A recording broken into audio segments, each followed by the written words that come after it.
Ma'asyiral muslimat yang dimuliakan Allah Azza wa Jalla, adapun keajaibannya, keajaiban 1 jam sebelum subuh ini. Ma'asyiral muslimat yang dimuliakan Allah Azza wa Jalla, saya yakin saya, ibu-ibu atau siapapun yang hidup di dunia ini pasti pernah mengalami atau sedang mengalami ujian dan cobaan. Entah ujian kesehatan, entah ujian dari keluarga, pasangan, anak-anak atau orang tua, entah ujian ekonomi, entah ujian dari tetangga ataupun manusia yang lainnya, atau ujian dalam berdakwah, atau ujian dalam mengarungi rumah tangga, atau ujian mungkin karena faktor ekonomi, hutang banyak di mana-mana. Saya kira semua manusia mengalami perkara-perkara ini. Tapi yakin bahwa 1 jam sebelum subuh bisa menyelesaikan semua penderitaan yang kita alami ini. Karena 1 jam sebelum subuh itu ada keajaiban yang luar biasa. Kalau kita yakin, dan harus yakin.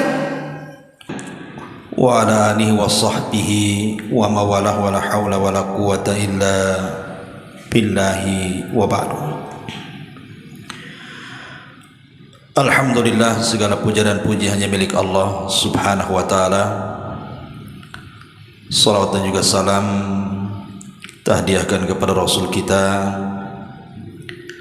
Nabi besar Muhammad sallallahu alaihi wa ala alihi wasallam. Alhamdulillah, di siang hari ini kembali kita bisa duduk bertalabul ilmi di Masjid Nidaul Ilmi,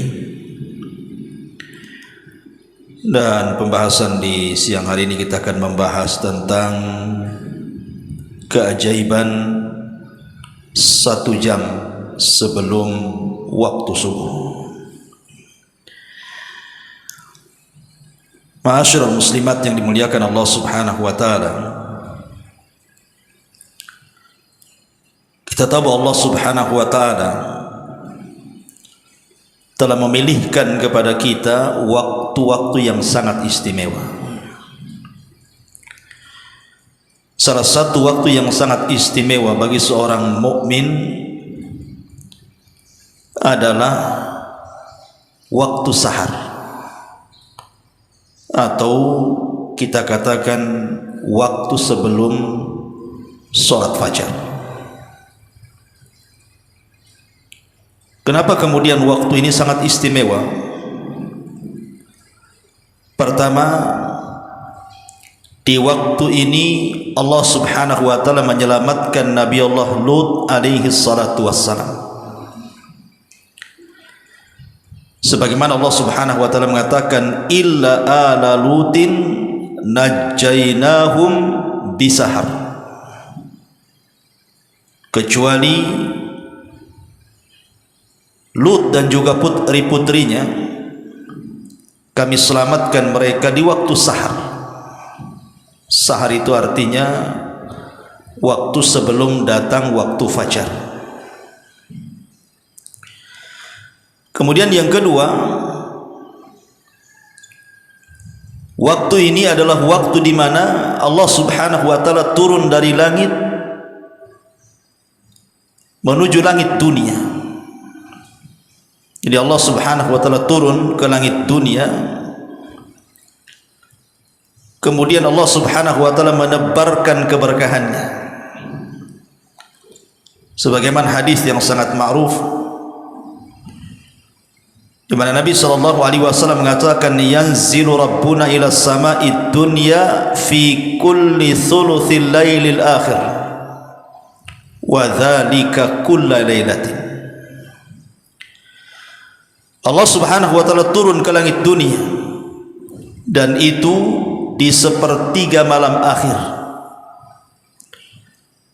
Kemudian Allah subhanahu wa ta'ala setiap malam ketika turun ke langit dunia pada 1/3 malam akhir itu, Allah katakan kepada hamba-hambanya, man yad'uni fa astajibalah. siapa yang berdoa kepadaku kabulkan doanya. Wa man yas'aluni fa'utiha, siapa yang meminta sesuatu kepadaku, kata Allah, aku berikan permintaannya. Wa man yastaghfiruni, dan siapapun yang meminta ampun kepadaku, maka Allah subhanahu wa ta'ala akan ampuni dosa-dosanya. Artinya waktu sahar itu waktu Allah turun menemui hamba-hambanya. Kemudian yang ketiga, para nabi dan rasul mereka sangat memperhatikan waktu sahar ini, waktu sebelum subuh ini, dan mereka gunakan untuk berdoa, beristighfar kepada Allah subhanahu wa ta'ala, sebagaimana diriwayatkan bahwa Nabi Allah Ya'qub alaihi salatu wassalam, apabila dia hendak mengucapkan istighfar, memintakan ampun untuk anak-anaknya, qama fi waqtis sahari yunaji rabbahu wa yad'u auladahu, maka dia akan bermunajat kepada Allah subhanahu wa ta'ala di waktu sahar sebelum subuh, dan akan berdoa kebaikan untuk anak-anaknya. Wa yu'amminuna du'aahu, dan mereka anak-anaknya ikut mengaminkan doanya Nabi Allah Ya'qub alaihi salam. Ya, Nabi Ya'qub kalau datang di sepertiga malam akhir sebelum fajar, dia bangunkan anak-anaknya, kemudian dikumpulkan anak-anaknya, maka dia pun kemudian istighfar, memintakan ampun akan dosa-dosanya, berdoa kebaikan kepada Allah subhanahu wa ta'ala, dan anak-anaknya mengaminkannya. Dan itu difirmankan oleh Allah subhanahu wa ta'ala, qala sawfa astaghfiru lakum rabbi, maka Ya'qub mengatakan, aku akan memintakan kepada kalian ampun kepada Rabbku. Sebagian ahli tafsir mengatakan maksudnya Ya'qub berdoa untuk mereka anak-anaknya di waktu sahar, waktu sebelum subuh. Dan yang keempat, yang terakhir tentunya, waktu sebelum subuh itu adalah waktu yang sangat berharga bagi orang-orang yang bertakwa, karena waktu itu adalah waktu ikhlas. Kalau orang berdoa kepada Allah subhanahu wa ta'ala, istighfar kepada Allah subhanahu wa ta'ala, membaca Al-Quran ataupun salat atau ibadah-ibadah yang lain di waktu itu, maka akan lebih dekat keikhlasannya kepada Allah dibandingkan dilakukan di luar waktu selain waktu itu. Tentu hikmahnya, kenapa kemudian Allah subhanahu wa ta'ala pilihkan bagi orang-orang yang beriman, yang tahu tentang keistimewaan 1 jam sebelum subuh itu? Apa hikmahnya Allah pilihkan waktu itu? Pertama, karena orang yang melakukan ibadah di waktu itu as'ab, sangat sulit sekali. Jadi orang yang melakukan ibadah 1 jam sebelum subuh itu sesuatu yang sangat sulit, karena waktu itu adalah waktu di mana manusia sedang beristirahat, di waktu manusia sedang terlelap-lelapnya tidur, enak-enaknya tidur, mimpi-mimpinya tidur. Tiba-tiba kemudian dia sengaja membangunkan dirinya untuk menghadap Allah subhanahu wa ta'ala di waktu yang sangat mulia itu. Kemudian yang kedua, hikmahnya karena ibadah di waktu itu, tadi saya sudah katakan, aktsaru safa'an min ghairihi, lebih banyak ikhlasnya dibandingkan yang lainnya. Dan secara kaedah kata para ulama, orang yang beribadah di waktu manusia sedang lalai, maka nilai ibadahnya besar di sisi Allah subhanahu wa ta'ala. Saya ulangi, sebuah ibadah yang dilakukan oleh kita di waktu manusia sedang lalai, maka ibadah itu bernilai tinggi di hadapan Allah Azza wa Jalla. Sama kalau kita cerita tentang sholat duha. Kenapa sholat duha itu ibadah yang mantap, ibadah yang luar biasa, sampai dikatakan ibadahnya orang-orang yang bertobat, sholatul awwabin. Karena memang di waktu duha itu manusia sedang sibuk-sibuknya mengejar dunia. Tiba-tiba dia keluar dari kesibukan manusia kemudian menghadap Allah Subhanahu wa ta'ala. Sama juga orang yang beribadah di waktu sebelum subuh. Manusia sedang lalai terlelap tidur tuh, tiba-tiba kita bangun hanya untuk menghadap Allah Subhanahu wa ta'ala, maka bernilai pahala besar. Karena ibadah di waktu-waktu manusia sedang lalai. Itulah kemudian kenapa Allah Subhanahu wa ta'ala pilihkan waktu bagi seorang mukmin untuk bermunajat kepada Allah Subhanahu wa ta'ala. Ma'asyiral muslimat yang dimuliakan Allah Azza wa Jalla, adapun keajaibannya, keajaiban 1 jam sebelum subuh ini. Ma'asyiral muslimat yang dimuliakan Allah Azza wa Jalla, saya yakin saya, ibu-ibu atau siapapun yang hidup di dunia ini pasti pernah mengalami atau sedang mengalami ujian dan cobaan.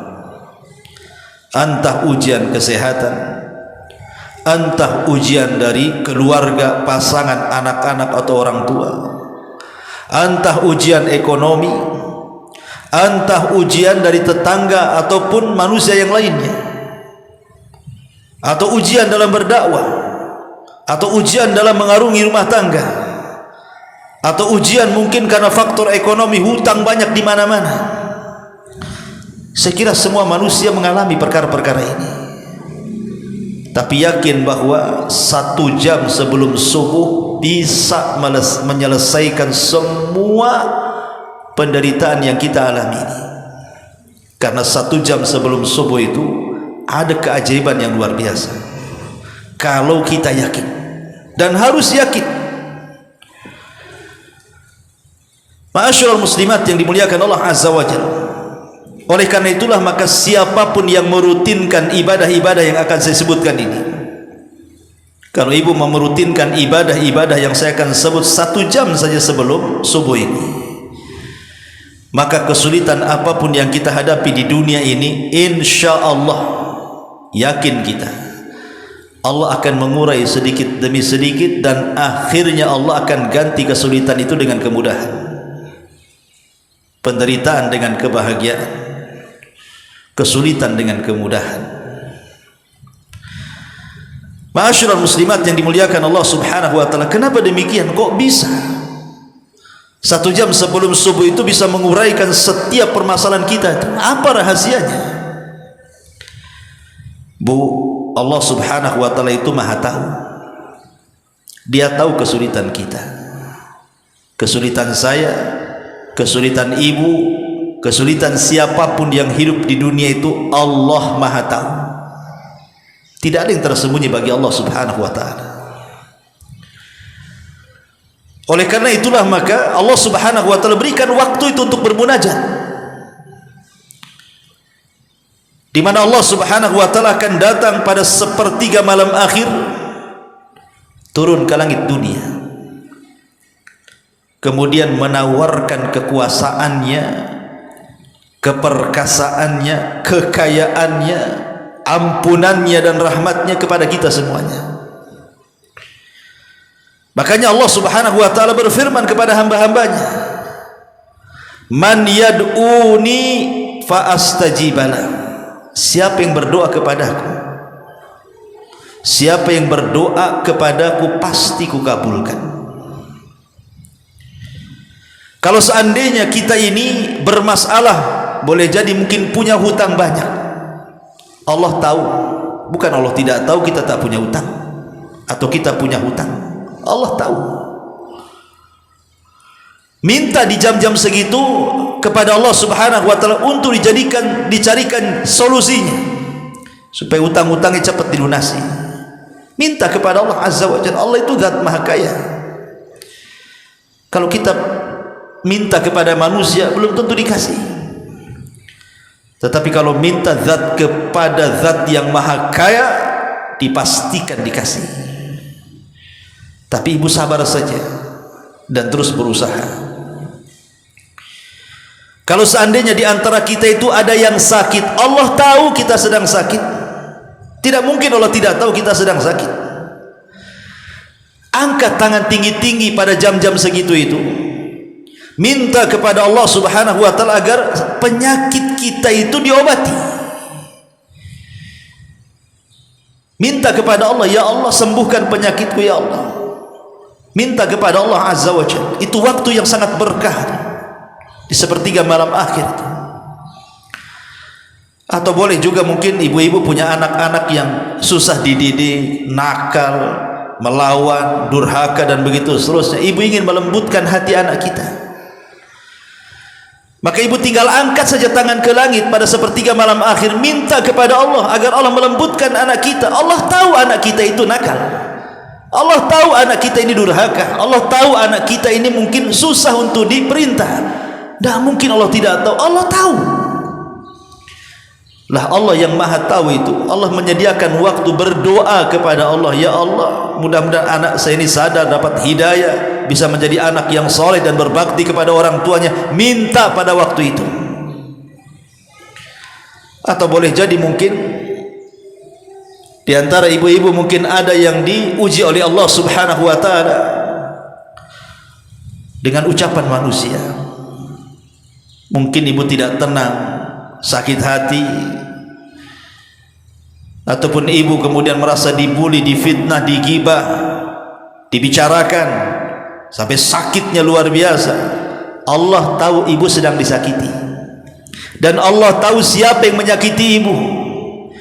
Tinggal angkat ke langit, minta agar Allah berikan hidayah kepada orang-orang yang menyakiti ibu itu, dan Allah berikan kesabaran kepada ibu supaya itu menjadi pahala bagi ibu. Kan begitu harusnya.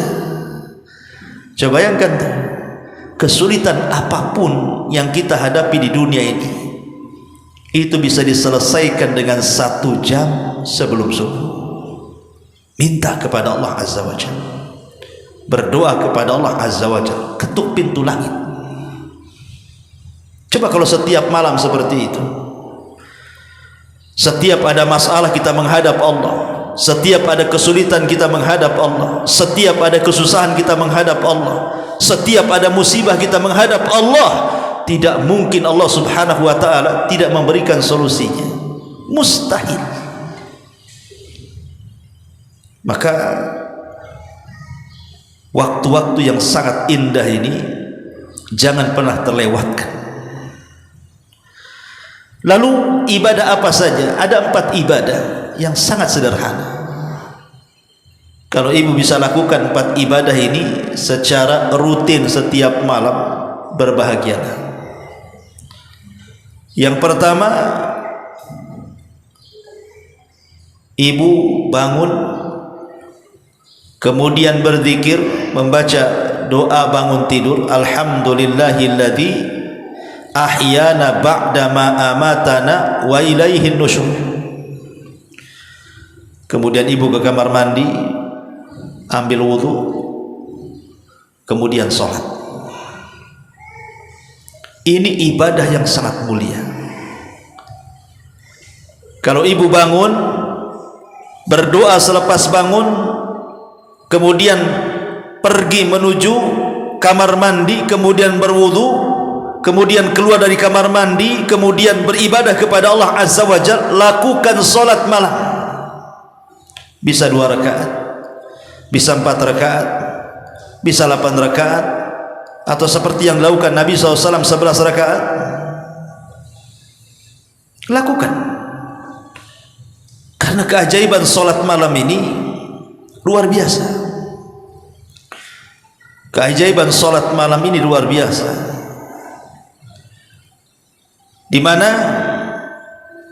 Nabi SAW pernah mengatakan, man qama bi ashri ayatin lam yuktab minal ghafilin, wa man qama bimi'ati ayatin kutiba minal qanitin wa man qama bi alfi ayatin kutiba minal muqantarin.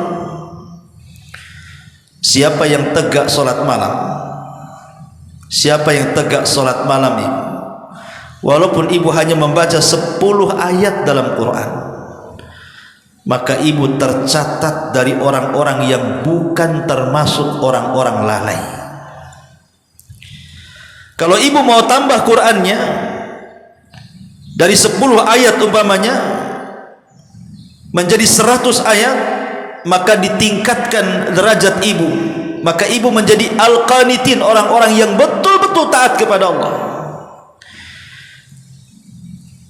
Subhanallah. Kalau ibu kemudian mau menambah lagi sampai 1000 ayat,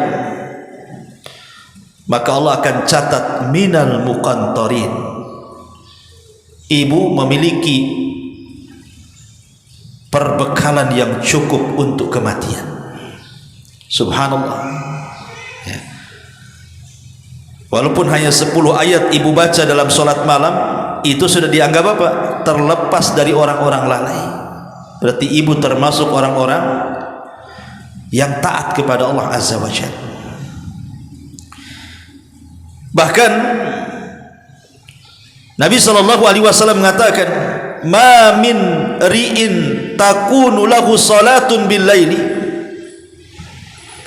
faghallabahu 'alaiha an-naumu illa kutiba lahu ajru salatihi wa kana naumuhu sadaqatun 'alaihi.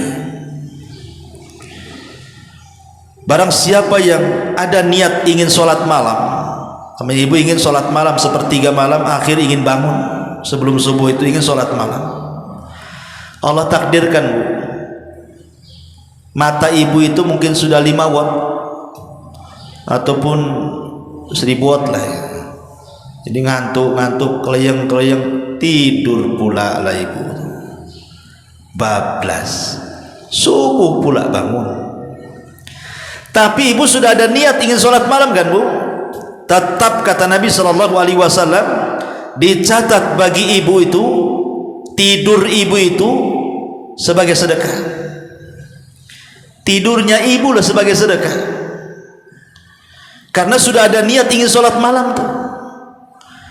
Kalau tidurnya orang yang niat sholat malam dianggap sedekah bu, macam mana orang yang bukan hanya tidur tapi bangun? Itu kan besar pahalanya. Tidurnya saja ibadah. Bagaimana kalau dia betul-betul bisa bangun di sepertiga malam akhir kemudian melaksanakan sholat? Kan luar biasa. Ma'asyiral muslimat yang dimuliakan Allah Subhanahu wa taala. Bahkan Nabi SAW mengatakan, ala adulluka ala abwabil khair, maukah kutunjukkan kepada kalian pintu-pintu kebaikan?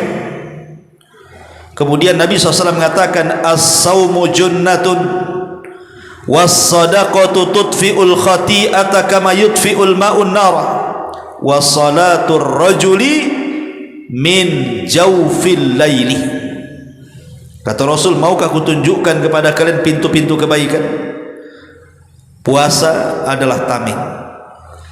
Sedekah bisa memadamkan atau menghilangkan kesalahan sebagaimana air bisa memadamkan api. Dan solat seseorang di malam hari atau di sepertiga malam akhir, maka itu telah membuka banyak pintu kebaikan. Kalimat pintu kebaikan ini macam-macam bu. Kebaikan dalam keluarganya, kebaikan dalam kesehatannya, kebaikan dalam urusannya, kebaikan dalam pekerjaannya, kebaikan dalam kehidupannya, hidupnya akan baik. Makanya saya katakan 1 jam sebelum sholat subuh ini ajaib luar biasa. Ibu hanya berdiri 2 rakaat sajalah kan begitu, tahajud, itu kebaikannya luar biasa, bisa membuka seluruh pintu-pintu kebaikan dalam hidup kita. Ini yang pertama. Yang kedua, selepas ibu melaksanakan sholat malam, walaupun hanya 2 rakaat atau 4 rakaat atau 8 rakaat atau 11 rakaat ya, tergantung moodnya lah Bu ya. Yang kedua, ibu ambil mushaf, ambil mushaf Al-Quran, baca Quran di situ. Tidak harus banyak. Kalau memang ibu lagi malas, bacalah seayat 2 ayat pun jadilah, kan begitu. Apalagi mungkin bisa 1 lembar 2 lembar, apalagi sampai setengah juz atau 1 juz, lebih bagus lagi. Karena barang siapa yang membaca Al-Quran di waktu itu, maka dia sedang membaca Quran dan sedang disaksikan oleh para malaikat. Sebagaimana hadis yang dikeluarkan Bukhari Muslim dari Abi Hurairah radhiyallahu anhu. Kata Abu Hurairah radhiyallahu anhu, aku mendengar Nabi sallallahu alaihi wasallam bersabda, tajtami'u malaikatul laili wa malaikatun nahar fi salatil fajr. Thumma yaqulu Abu Hurairah, faqra'u in syi'tum inna Qur'anal fajri kana mashhuda. Malaikat akan berkumpul, di mana malaikat malam dan siang akan berkumpul di waktu fajar. Dan kata Abu Hurairah radhiyallahu an, bacalah kalau kalian mau, sesungguhnya Al-Quran di waktu fajar itu disaksikan oleh para malaikat. Jadi kalau ibu mamanya ngambil mushaf habis sholat gitu ya, kemudian membaca seayat 2 ayat, 5 atau 6 ayat, 1 lembar atau 2 lembar, kemudian selepas itu ibu tutup. Mulailah ibu angkat kedua tangan ke langit. Untuk apa? Berdoa. Karena Nabi SAW mengatakan, inna fil laili la sa'atun la yuwafiquha abdun muslimun yas'alullaha khairan min amri dunya wal akhirah illa atahu Allahu iya. Sesungguhnya di malam hari ada waktu yang apabila bertepatan seorang hamba muslim memohon kepada Allah kebaikan dalam urusan dunia maupun akhirat, pasti akan diberikan. Jadi pas ibu kemudian habis sholat, baca Quran, mengangkat kedua tangan ke langit, ingat Allah subhanahu wa ta'ala malu kalau ada orang yang mengangkat kedua tangan ke langit dan mengatakan ya Rabb, ya Rabb, tiba-tiba Allah biarkan kedua tangan itu kosong alias tidak diijabah. Malu Allah itu kalau sampai tidak memberikan akan permintaan kita di jam-jam seperti itu. Karena Rasul yang mengatakan innallaha hayyun karim, Allah itu zat yang maha pemalu lagi maha pemurah. Yastahi min abdihi, Allah malu dengan hambanya. Idza rafa'a yadayhi, apabila mengangkat kedua tangannya, kemudian dia berdoa kepada Allah Azza wa Jal, thumma yarudda sifra, tiba-tiba kemudian tidak ada yang diberikan oleh Allah subhanahu wa ta'ala. Malu Allah. Karena Allah itu lam yarudda sifra, tidak mungkin Allah mengosongkan kedua tangan yang diangkat ke langit. Maka angkatlah kedua tangan ke langit, berdoa kepada Allah. Disitulah Allah katakan, man yas'aluni fa'utiyah, siapapun yang meminta kukabulkan doanya, kukabulkan permintaannya. Minta apa saja, minta kepada Allah. Ma'asyiral muslimat yang dimuliakan Allah subhanahu wa ta'ala. Kemudian yang terakhir, setelah kita berdoa kepada Allah, meminta sesuatu hajat kita kepada Allah, apakah meminta kesembuhan, apakah meminta ekonomi, apakah meminta supaya hidupnya tenang, istiqomah, atau apalah namanya, selepas itu Bu, istighfar, minta ampun kepada Allah subhanahu wa ta'ala. Karena di jam-jam seperti itu Allah subhanahu wa ta'ala katakan, man yastaghfiruni fa'aghfirullah, siapa yang beristighfar meminta ampun kepadaku, maka pasti ku ampuni dosa-dosanya. Siapa di antara kita yang tidak berdosa? Istighfar itu meminta kepada Allah, bukan hanya diampuni Bu, tapi ditutup dosa-dosa kita, ditutup aib-aib dosa kita.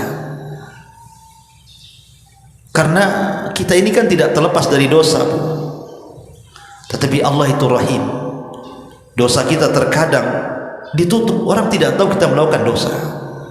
Coba bayangkan kalau seandainya dosa kita itu disingkap oleh Allah Azza wa Jalla, apa yang terjadi?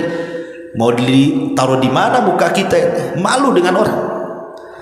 Tapi Allah itu Rahim, Allah itu Ghafur, Allah itu Wadud.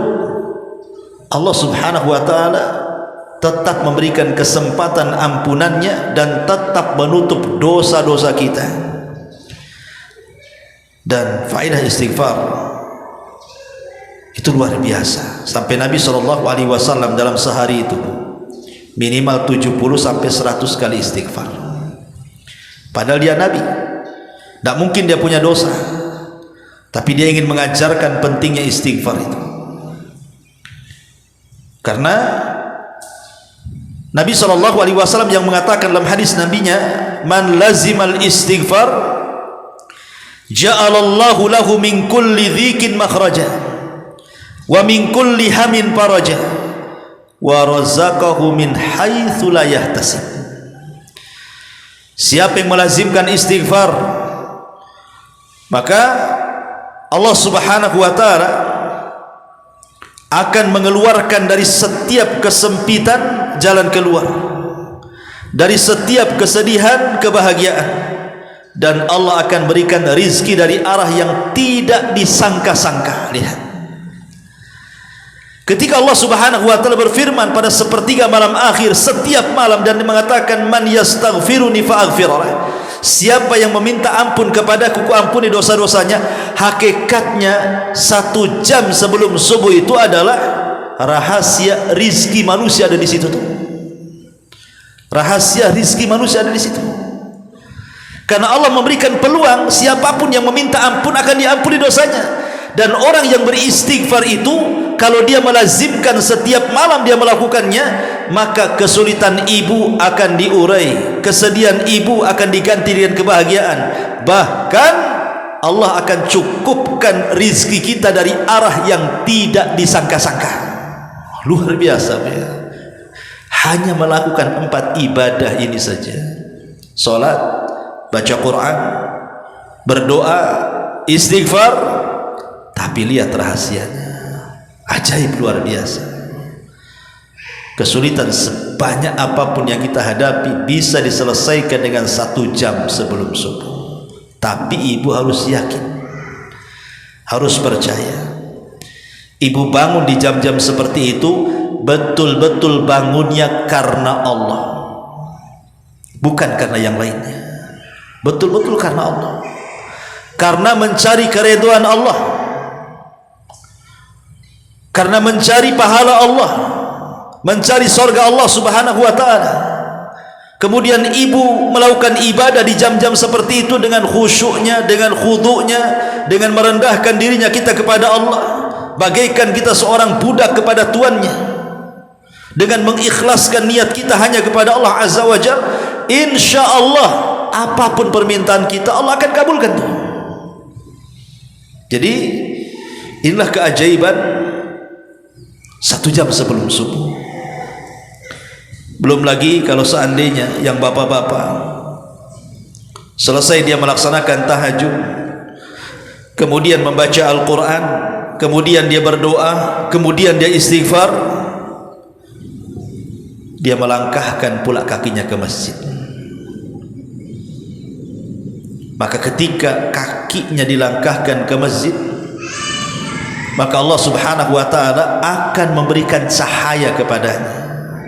Basyiril masya'ina bin nur, basyiril masya'ina fi dhulumatil laili bin nuri tammati yaumal qiyamah. Kasih kabar gembira tuh orang-orang yang berjalan di kegelapan malam di waktu subuh menuju masjid, bahwa mereka akan mendapatkan cahaya yang sangat sempurna kelak pada hari kiamat. Dan orang itu adalah orang yang terhindar dari ikatan syaitan. Karena Rasul yang mengatakan setiap malam itu syaitan akan mengikat tengkuk kita ini 3 ikatan. Kemudian akan membisikkan di telinga kita, tidur, jangan bangun lagi. Apabila kita bangun kemudian kita berzikir kepada Allah, maka hilang satu ikatan. Kalau kita berwudu, maka hilang dua ikatan. Kalau kita solat, maka hilang tiga ikatan. Ketika itu dia menjadi orang yang paling bersih hatinya, dan masa depannya akan cerah dan tidak ada suram. Tapi sebaliknya, orang yang jarang bangun di waktu subuh, bangunnya jam 7, jam 8, jangan cerita solat subuh, cerita solat malam, subuh pun tidak gitu ya, maka orang ini hatinya buruk, dan pasti akan banyak masalah yang tidak tahu masalah itu datang dari mana. Selesai satu masalah, kadang-kadang belum selesai datang masalah yang lain, masalah yang lain, masalah yang lain, sampai hidupnya dipenuhi dengan masalah demi masalah. Kenapa?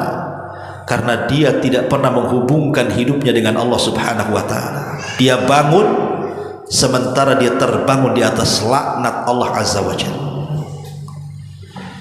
Karena orang kalau terbangun kemudian jam 7 atau jam setengah 7 atau anggaplah jam 6 lah, kemudian dia tidak berzikir, tidak wudu, tidak sholat, langsung kemudian sibuk memikirkan pekerjaannya, hari pertama dia bangun saja sudah dilaknat.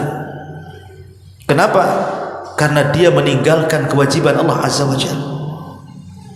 Dia meninggalkan sholat subuh.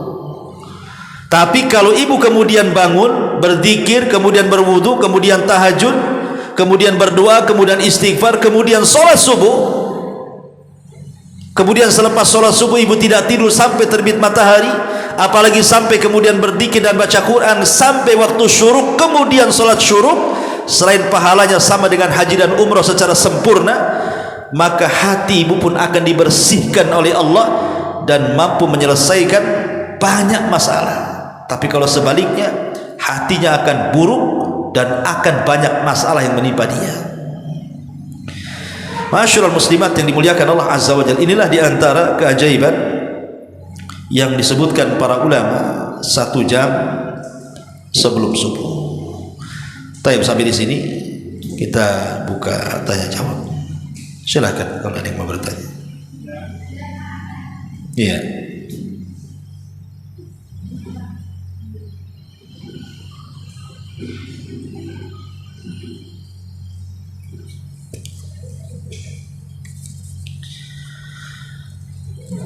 Ya, di sini ada soalan. Jika kita sudah sholat witir setelah isya, lalu kita terbangun di sepertiga malam, berapa rakaat sholat yang boleh dilakukan, dan apakah ditutup dengan witir lagi?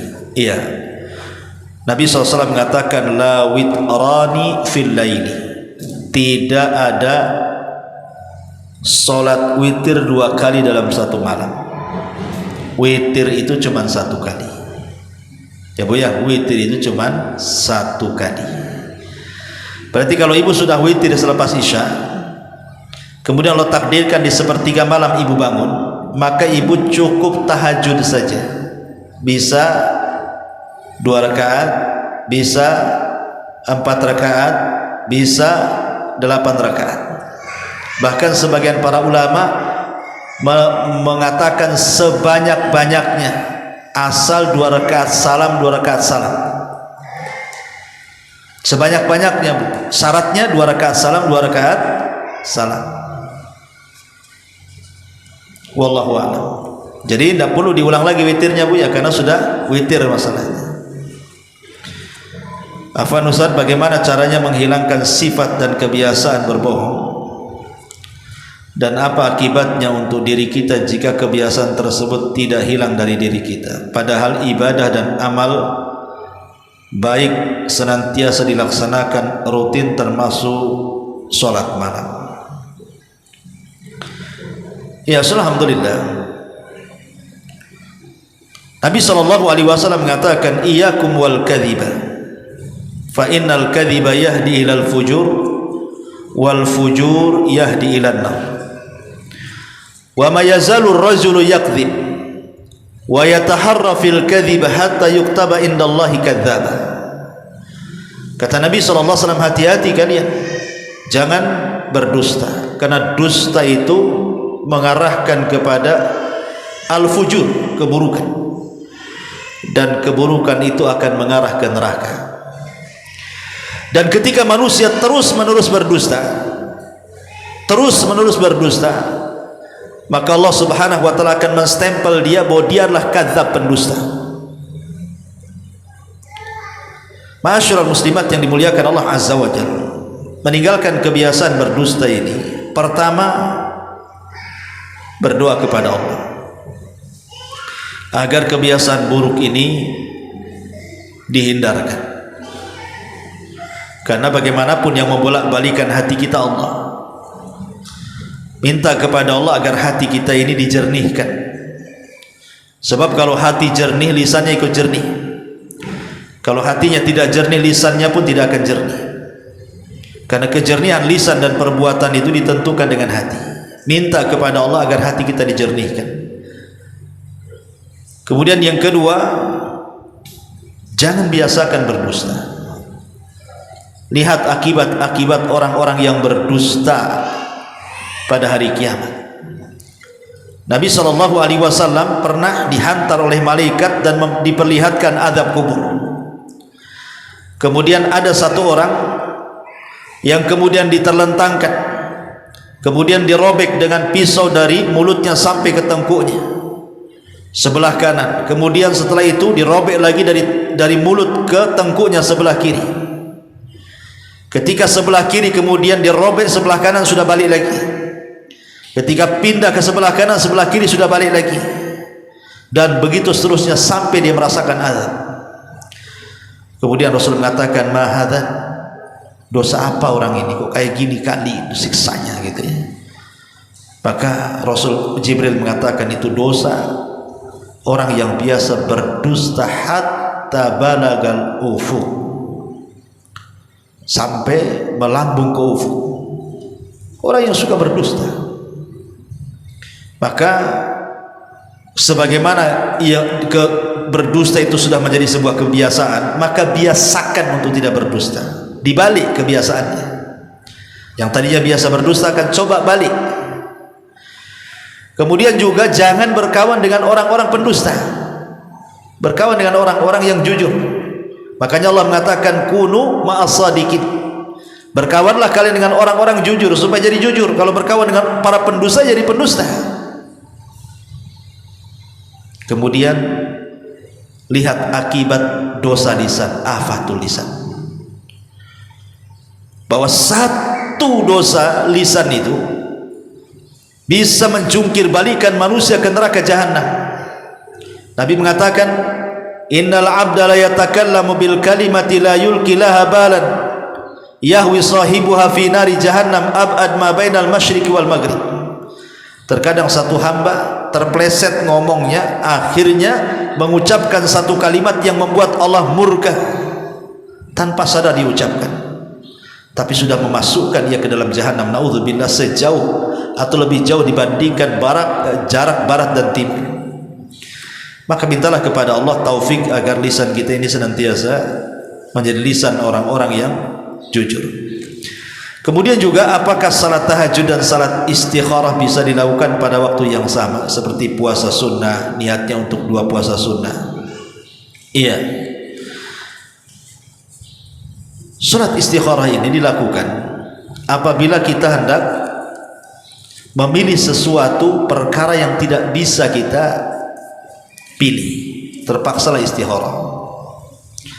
Atau tidak mesti 2 perkara yang dipilih.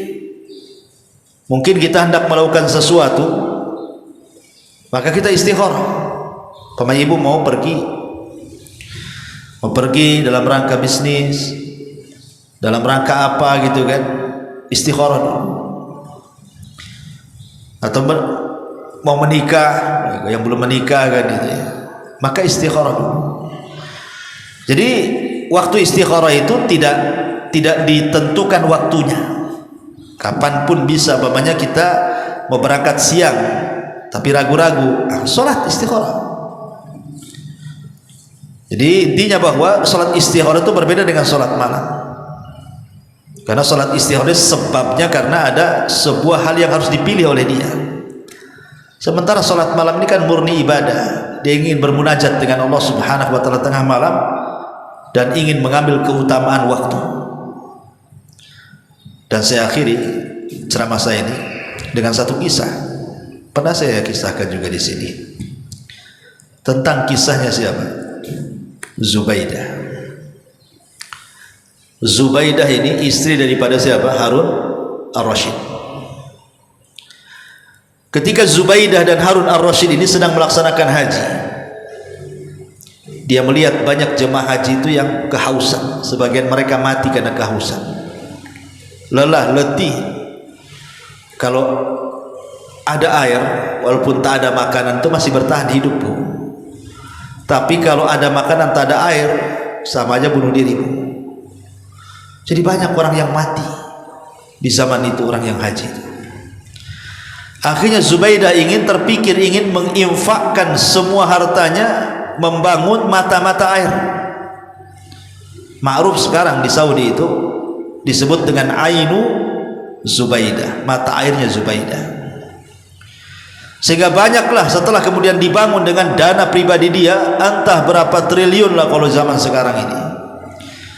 Kemudian dibangunlah di beberapa titik yang dilewati oleh manasik haji, dibangun di situ sumur. Entah berapa ratus sumur gitu yang dibangun oleh Zubaidah ini, dan menghasilkan dengan keberhasilan yang gemilang sehingga tidak ada satu penjemaah haji yang kehausan lagi. Ketika Zubaidah sebelum meninggal, maka dia bermimpi. Mimpinya dipanggil oleh Allah Subhanahu wa taala. Setelah dipanggil oleh Allah Azza wa Jalla, tiba-tiba sumringah Zubaidah ini senyum, tertawa, tertiwi gitu kan. Ditanyalah, "Ya Zubaidah, apa yang membuat Anda tertawa, tersenyum, bahagia?" Maka dia mengatakan, "Ghafarallahu li." Allah telah mengampuni dosa-dosaku, katanya. Aku barusan menghadap Allah dan Allah telah mengampuni dosa-dosaku. Maka orang mengatakan, apakah lantaran amalmu yang luar biasa membuka mata-mata air sehingga jemaah haji banyak yang minum sehingga tidak lagi ada orang yang haji mati gara-gara kehausan? Kata Zubaidah, al-ainu wa mal ainu. Urusan mata air bukan urusan mata air.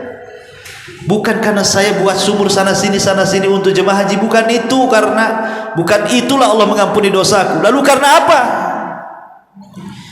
Maka Zubaidah mengatakan, "Ghafarali Rabbi bi rak'ataini fi jawfil laili uhafidhu 'alaiha." Kata Allah mengampuni dosa-dosaku karena aku senantiasa menjaga 2 rakaat yang tidak pernah aku tinggalkan di tengah malam. Itulah tahajud. Dengan itulah Allah ampuni dosa-dosaku. Terkadang perkara remeh, justru itu penyebab orang masuk surga. Karena Zubaidah diampuni dosanya bukan karena infak triliunan yang tidak bisa dilakukan kecuali orang kaya. Rupanya ibadah itu tidak mesti besar, sedikit tapi ikhlas. Itu lebih baik daripada banyak tapi riya. Karena biasanya ibadah tengah malam itu, Bu, itu ibadahnya orang ikhlas, Bu. Mau riya sama siapa? Apalagi di zaman dulu kan. Kalau zaman sekarang potensi riya ada kan itu, karena sudah ada medsos, Bu kan. Sengaja menghidupkan IG, Facebook, YouTube, kemudian live. Ataupun walaupun tidak live secara langsung, nulis status bangun, soalnya dia mengatakan kayak aku loh bangun, cuman dia tulisnya bangun ini subuh. Maunya dia mengatakan seperti aku dia bangun, cuman tidak mengatakan seperti itu saja. Dia cuman tulis statusnya itu bangun kaum muslimin gitu ya. Ini sudah jam sekian. Ini hati-hati kalimat ini. Niatnya baik, mengingatkan orang untuk bangun. Iya kalau dia buka WA, kalau enggak ya. Makanya kenapa tengah malam itu ibadah yang sangat ikhlas, hanya orang-orang yang ikhlaslah yang bisa bangun di tengah malam. Kalau orang nggak ikhlas nggak mungkin bangun di tengah malam, saya jamin. Ya. Wallahu a'lam. Sekira cukup. Subhanallah bihamdika, asyhadu an la ilaha illa anta astaghfiruka wa atubu ilaik. Allahu ta'ala. Assalamualaikum warahmatullahi